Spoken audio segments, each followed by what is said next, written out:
All right. First of all, thank you, Judith, for the introduction and for leading us through this really wonderful reading group that we are in the middle of right now. And I know that folks have really been getting a lot of a lot of inspiration from all the sharing and the contribution of everybody. It's an honor for me to speak to this audience. A lot of the inspiration that I get for what I do in Deep Time really comes from your contributions, your sharing, your presence.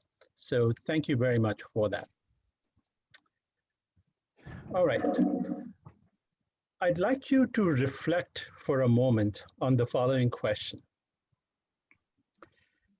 What is the one attribute of God that pretty much all religious and spiritual traditions would hold as true? Think about that for a little bit. I think you will agree that God being the creator of the universe is a pretty good answer. Now, if that is the case, then at the risk of sounding a little dramatic, I'm going to put forth a bold statement. Science has found God, and it's what they call the quantum field. Now, it used to be called the quantum vacuum, but that's not a good description since it is as full as can be.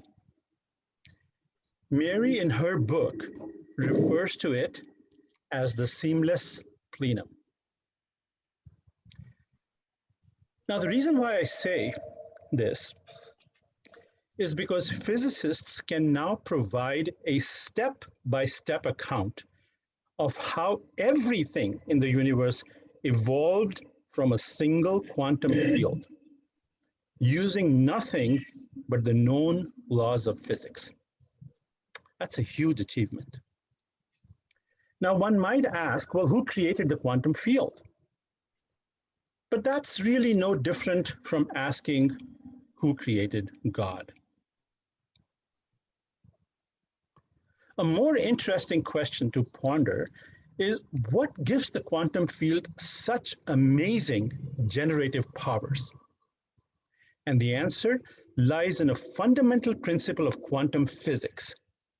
Nothing can ever stand still. If you examine a still object under a microscope, you will see that its atoms are constantly vibrating. Nature is restless by nature.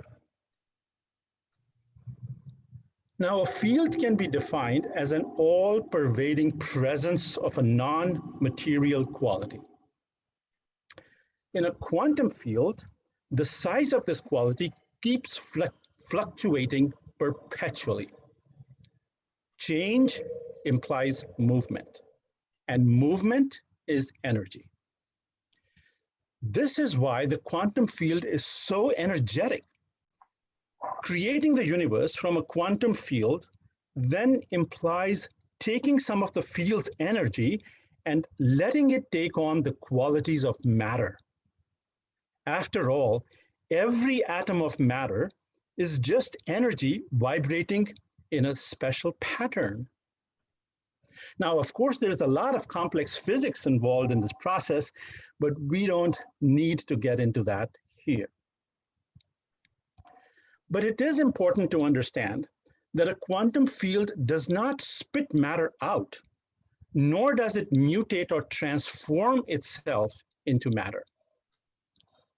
What happens is that some of the quantum field's energy alters its vibration pattern while the field itself remains unchanged. A good analogy is a bubble that forms in an ocean of water. It does not change the ocean, but it needs it for its existence. No ocean, no bubble. Switch off the quantum field and there is no matter. Quantum physics is truly a radical shift in our view of reality. Instead of a whole being made up from a bunch of parts, parts are manifested from a pre-existing whole. Now, the quantum field is omnipresent, it is eternal, it can birth a whole universe without being diminished in any way. Matter is not only infused with its presence, but it is sustained every moment by it. The latest research over the last couple of decades has shown that the total mass of the particles from which our bodies are made accounts for only 5% of our total body weight. The rest of the 95% comes from the energy of the plenum that is being manifested all the time in the empty space at the center of each atom. This energy would disappear back into the plenum if the center of the atom was taken apart, justifying the name that Brian Swim calls the plenum by the all-nourishing abyss. Now, these qualities of the quantum field match well with the God described by the mystics of the world, if not the God of some religions. On the other hand, many scientists think of this discovery as a confirmation that God is not needed to explain the universe. Folks, the real issue here is that the long association of the word God with religious dogma has saddled it with lots of baggage. And for this reason, Mary in her book suggests that we avoid using this label. And I agree with her. Another question often asked is whether the cosmic evolution of galaxies, planets, and intelligent life is just meaningless, blind chance, devoid of any intention. This question has taken on renewed significance after the non-deterministic nature of quantum physics was discovered, and after it demolished the clockwork universe of Newton and Descartes. It is true that evolution happens by generating many random variations, one of which ends up hitting the bullseye by providing an opening for the next layer of self-organization. But that does not mean that our existence here is by pure chance. It is said that hydrogen left alone in an expanding universe will one day lead to the creation of Shakespeare's Hamlet.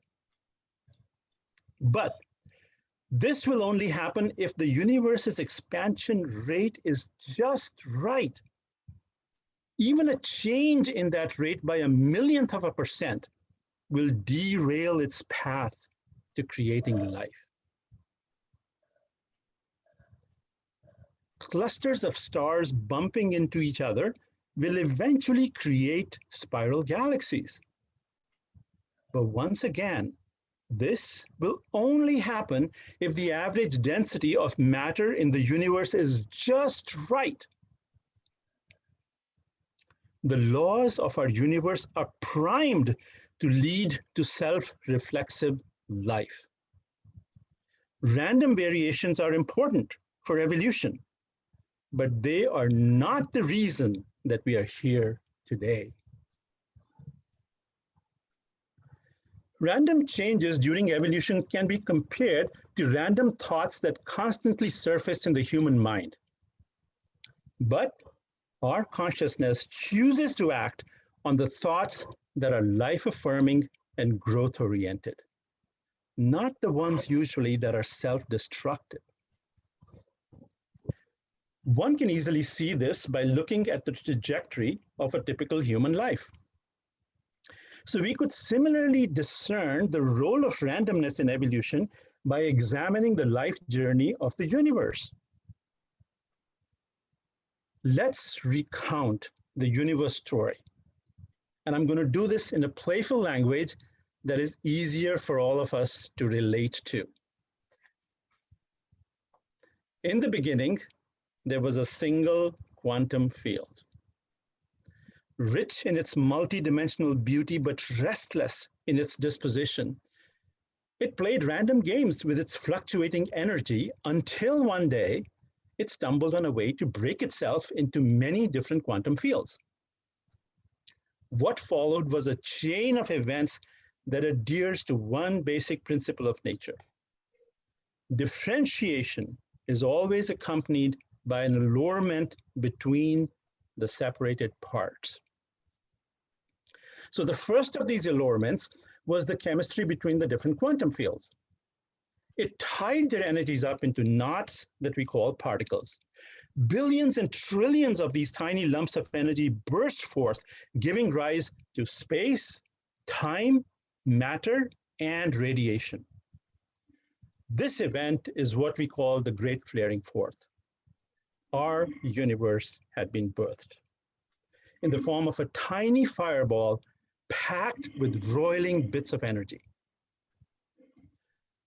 It was the expansion and cooling of the fireball that brought into full swing the spiral of differentiation, subjectivity, and communion that runs through the rest of its evolution. First, quark fields joined hands to differentiate themselves into neutrons and protons, which in turn glommed to each other to assemble a number of light nuclei. Further cooling relaxed electron fields enough so that they too could join the party, forming the amazing patterns of energy that we call atoms.